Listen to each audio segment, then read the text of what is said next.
كل نفس ذائقة الموت كل نفس ذائقة الموت كل نفس ذائقة الموت وإنما توفون أجوركم يوم القيامة فمن زحزح عن النار وأدخل الجنة فقد فاز زحزح عن النار وأدخل الجنة فقد فاز وما الحياة الدنيا إلا متاع الغرور.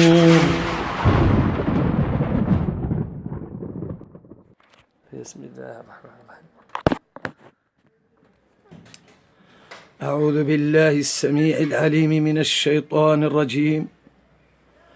بسم الله الرحمن الرحيم.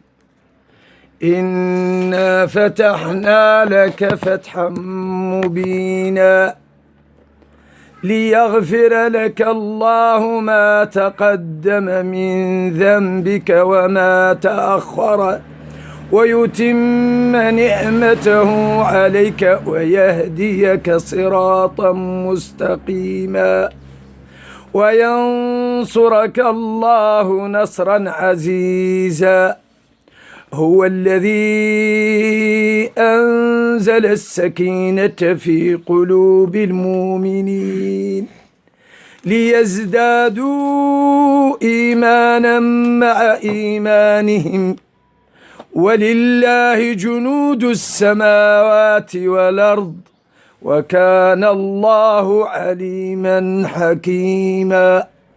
ليدخل المؤمنين والمؤمنات جنات تجري من تحتها الأنهار خالدين فيها ويكفر عنهم سيئاتهم وكان ذلك عند الله فوزا عظيما.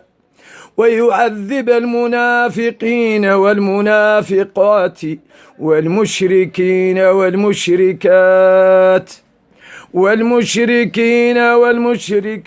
الظانين بالله ظن السوء عليهم دائرة السوء وغضب الله عليهم ولعنهم وأعد لهم جهنم وساءت مصيرا.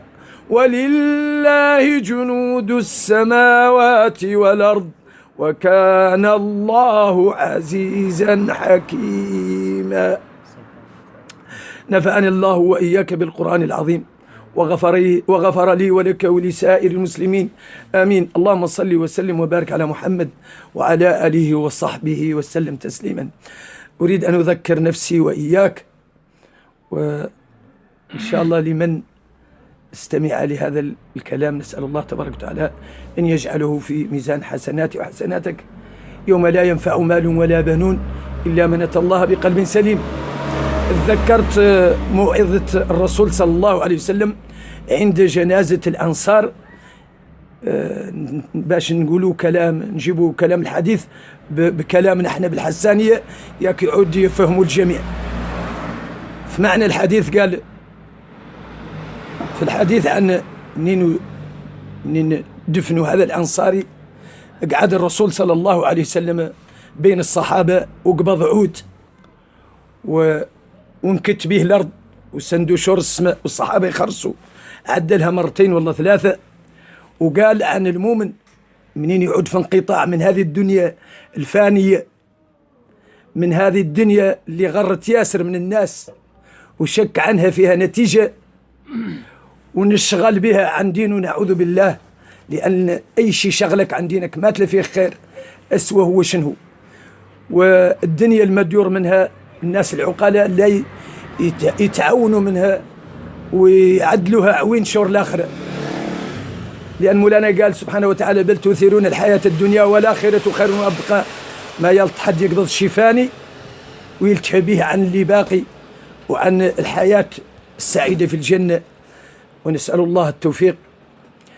منين خرصوه الصحابة قال لهم إن المؤمن هذا الإنسان اللي كان من أهل الإيمان حقق التوحيد وعرف المسائل اللي تبعده من مولانا وتعلم التوحيد كما جاء به الرسول صلى الله عليه وسلم وكما كان عليه الصحابة والسلف الصالح، وتم يعمل إخلاص لله إلين تحضروا الموت، أنه عند النزعة تنزل شور الملائكة يرعي فيها مازالوا جايين وجوههم بيض ويقعدوا في البلد اللي قد يحسبهم، ويجي ملك الموت ويوقف يقعد عند راسه ويقول أخرجي أيتها الروح الطيبة، أخرجي إلى رضوان من الله وإلى الجنة.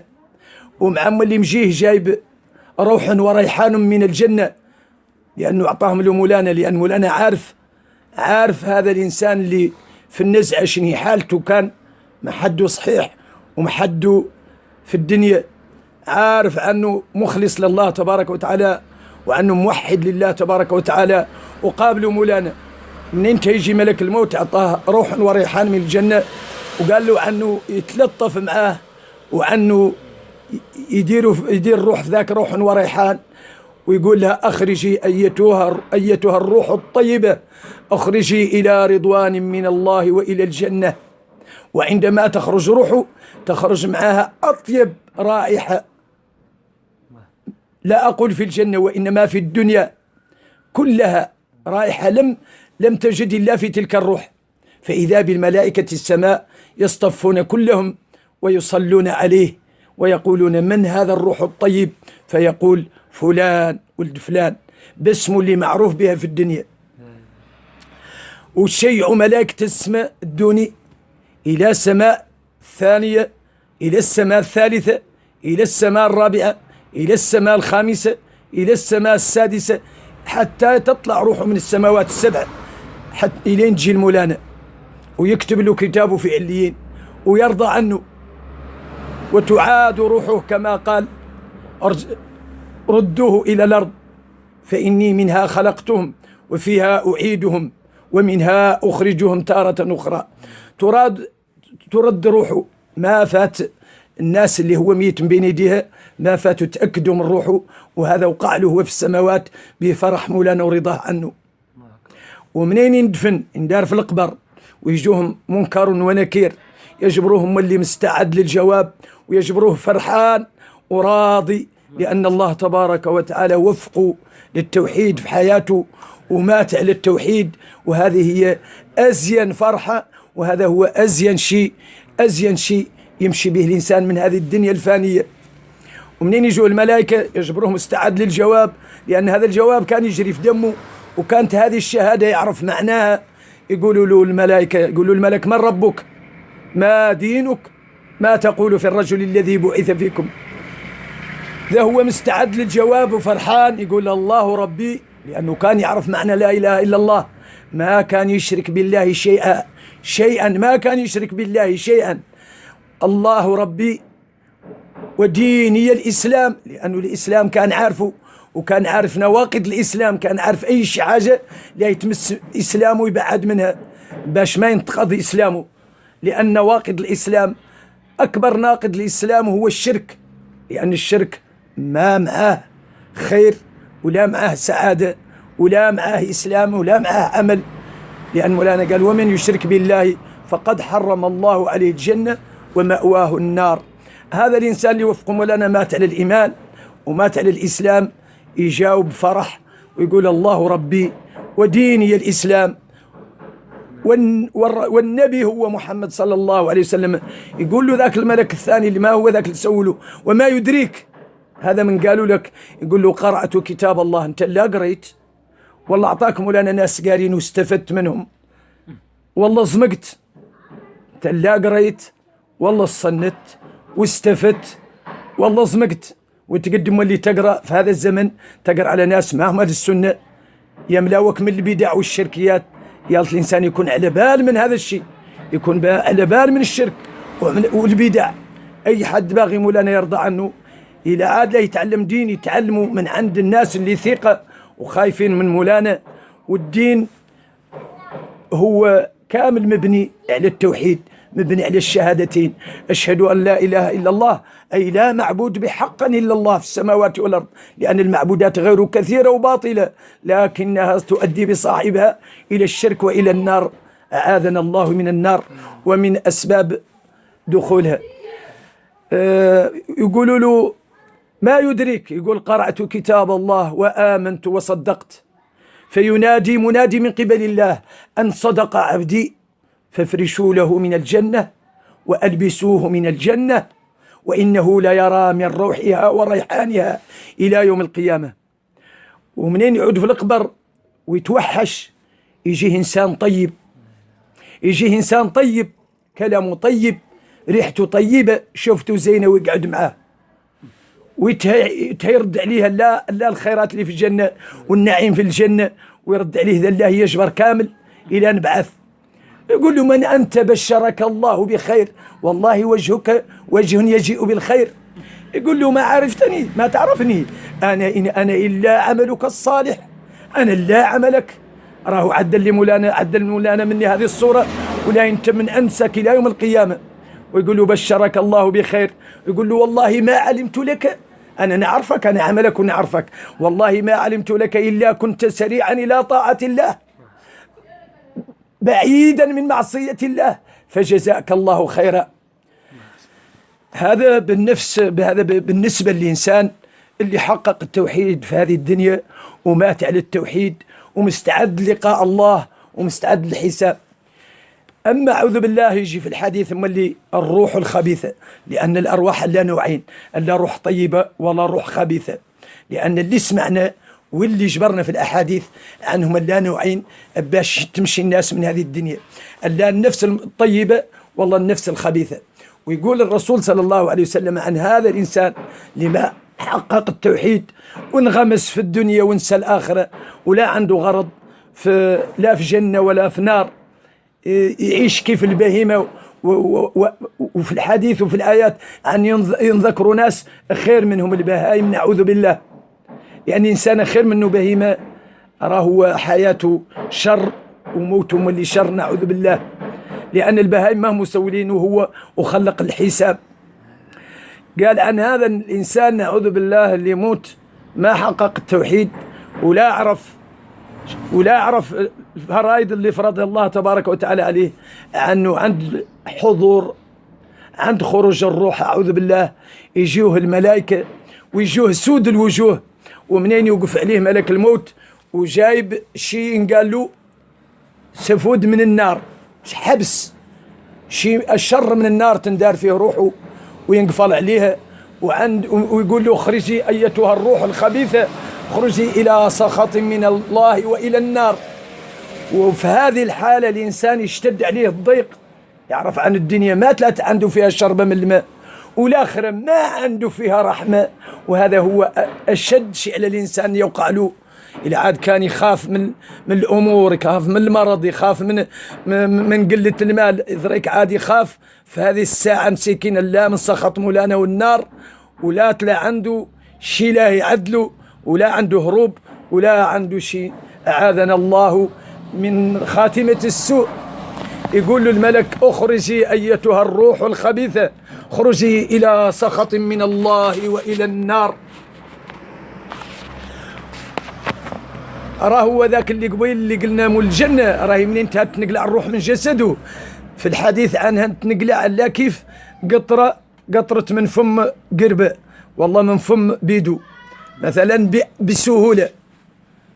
وهذا أعوذ بالله الكافر، والله هذا الفاسق منين تعود لا يتنقلع روحه، لا كيف رقاج قبض غرشال كما في الحديث، وداروا في الصوف الراغن وبغى يغرشلو، ما تمرق روحه وين تنقطع معها عروقه كاملين، لأنها النفس عارفة أنها ما هي قايسة شيء، وتحاول كانت تسلك من الخروج وهي لا محالة خارجة، لأن كاملين نعرفوا عن الموت شفناها، وعلى أنها جايتنا كاملين، وعلى أن ما فينا حد ما هو لاهي تنقلع روحه من جسده.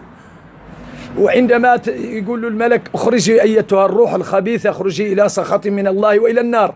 هذا الإنسان اللي مات ما هو على التوحيد، ومات ما سول عن دين، ولا سول عن حساب، ولا سول عن شيء يرضي مولانا ولا يغضبه. يقول له الملك اخرجي أيتها الروح الخبيثة إلى سخط من الله وإلى النار.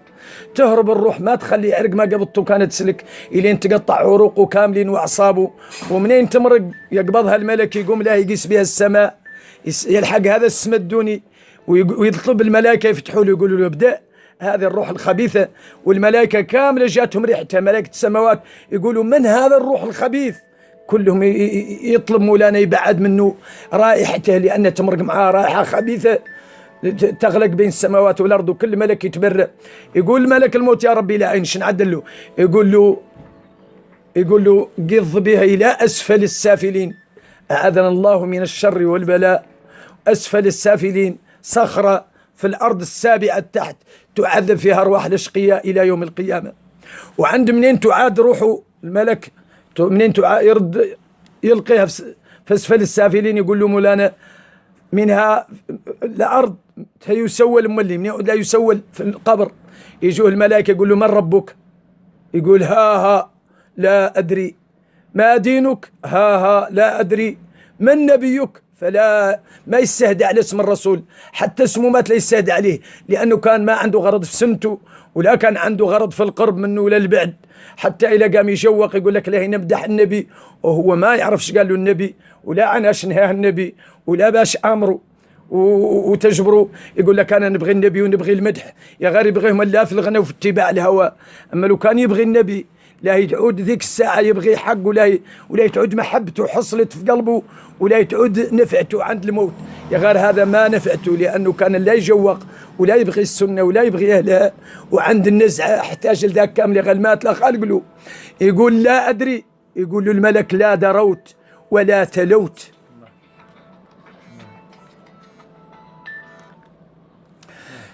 يقول له لا دروت ولا تلوت. فينادي منادي من قبل الله أن كذب عبدي فافتحوا له بابا من النار وأفرشوا له من النار وألبسوه من النار ويضيق عليه قبره حتى تختلف أضلاعه. بخلاف ذاك اللي مات قبيل على التوحيد وعلى السنة، أراه قال الملائكة عنه، قال له مولانا افتحوا له في قبره مد بصره. ذاك مول الجنة نفتح له في قبره قد بصر كان يشوف على الجهات الأربعة يعود قبره. وهذا أعوذ بالله اللي بلا دين وبلا توحيد وخلاته ولا الجوقة والبعد من مولانا إلى فاجئته الموت. يقول الحديث عنه يضيق عليه قبره حتى تختلف أضلاعه، إلين تعاقب ضليعاته فيه ويفرش من النار ويلبس من النار، وإنه ليرى من حرها وسمومها إلى يوم البعث. ومنين يتوحش في القبر يبغي شي ونس وشي يجي مخلوق معدل من الله من عمله، شفته شينه وريحته شينه وكلامه شين، ويقول له أبشر بالذي يسوءك. اسمع نقول لك، والله ما نقول لك ما هو شين لا يتجبره كامل قدامك. يقول له ومن أنت لا بشرك الله بخير. يقول له لا تسبني، أنا ما عرفتني، إن أنا إلا عملك الخبيث، والله ما علمت لك إلا كنت سريعا إلى معصية الله سريعا إلى معصية الله بطيعا عن طاعة الله ما تبغيها، فجزاك الله شرا. هذا لا عملك، لا انت مولي نسيء فيك إلى يوم البعث. أعاذنا الله والمسلمين من الشر والبلاء. نسأل الله بأسماء الحسنى أن يختم لنا بالسعادة، ولهذا علينا بنتوصوا كاملين على طاعة مولانا، وعلينا نتوصوا كاملين على البعد من الشرك ومن البدع. ويالتنا مولي نشتمروا مع ديننا، كيف نشتمروا مع الرزق كلنا يدفع ولا يخلي أرض ما لود الرزق فيها. يالتنا نلولوا لديننا، وإلا أعطانا مولانا حد عارف إنه من أهل السنة أراه نعمة نعم علينا بها مولانا، لأنه يقول المثل إذا أراد الله بقوم خير جعل بينهم من يعلمهم دينهم، وإذا سخر الله لأناس سعيد فإنهم سعداء. نرى كثير من المسلمين في هذا الزمان يوفق مولانا منت والله ولد ويوفقوا لاتباع السنة، وهم متأكدين منه أنه راه الحمد لله ذا يقول لهم لا كلام مولانا وكلام الرسول، يا غير نجبرهم يتضايقوا منه ووحدين منهم من العائلة قبال عائلته ما يبغوه، ووحدين يسيئوا فيه، ووحدين يضحكوا فيه. يا غير ذا ما هو غريب علينا، لأن دائما يذكرنا مولانا عن الفسقة والناس اللي بعيد من مولانا، أهل الإجرام. قال مولانا إن الذين أجرموا كانوا من الذين آمنوا يضحكون وإذا مروا بهم يتغامزون وإذا انقلبوا إلى أهلهم انقلبوا فاكهين. هذا لا كلام مولانا. وإذا رأوهم قالوا إن هؤلاء لضالون. وحدين يقولوا له متشدد، وحدين يقولوا له هبيل، وحدين يقولوا يا غير ذا ما خسر عليه الشيء، لا يلطو يصبر ولا يتم صابر حتى والله تبارك وتعالى يجازيه أولا على عمله هو، ويجازيه على دعوته من الليل، لا أقاربه الناس كاملة، لأنه أول شيء يبدأ به هو قاربه، وعاقب ذاك البلد اللي قد يلحق ويطلب مولانا التوفيق وحسن الخاتمة. ولعل هذوك اللي كانوا يضحكوا فيهم يفتح مولانا قلوبهم، وفيهم اللي قد يعود خير منه، لأنه قال مولانا وفي ذلك فليتنافس المتنافسون. أما ذوك اللي يضحكوا إلى مرض بهم مولانا لا يبكوا. منين قال هلنا مولانا في القرآن؟ قال في قوله تعالى قال في الآية أفحسبتم أنما خلقناكم عبثا وأنكم إلينا لا ترجعون فتعالى الله الملك الحق لا إله إلا هو رب العرش الكريم. ومن يدعو من دون الله ومن يدعو مع الله إلها آخر لا برهان له به فإنما حسابه عند ربه إنه لا يفلح الكافرون. وقل رب اغفر وارحم وأنت خير الراحمين. اللي بغيت الآية اللي قال فيها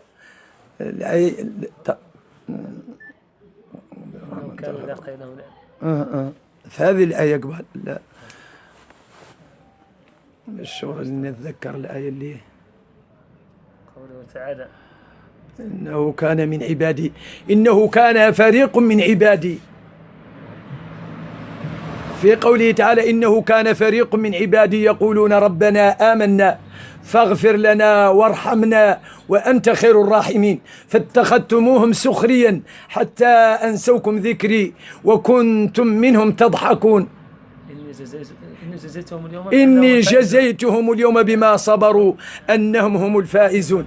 معناها أنك يا هذا المؤمن والله هذه المؤمنة اللي تدعي إلى التوحيد وإلى طاعة الله لا يبقى فيك لا يضحك فيك المجتمع. والله قالوا لك أنت متشدد، والله قالوا لك أنت قعمات لي تخليتنا نضحكوا. لا ذكرهم عن الضحك الزين منه كما يعرفوا هم يقولوا يضحك المعدلها زينة.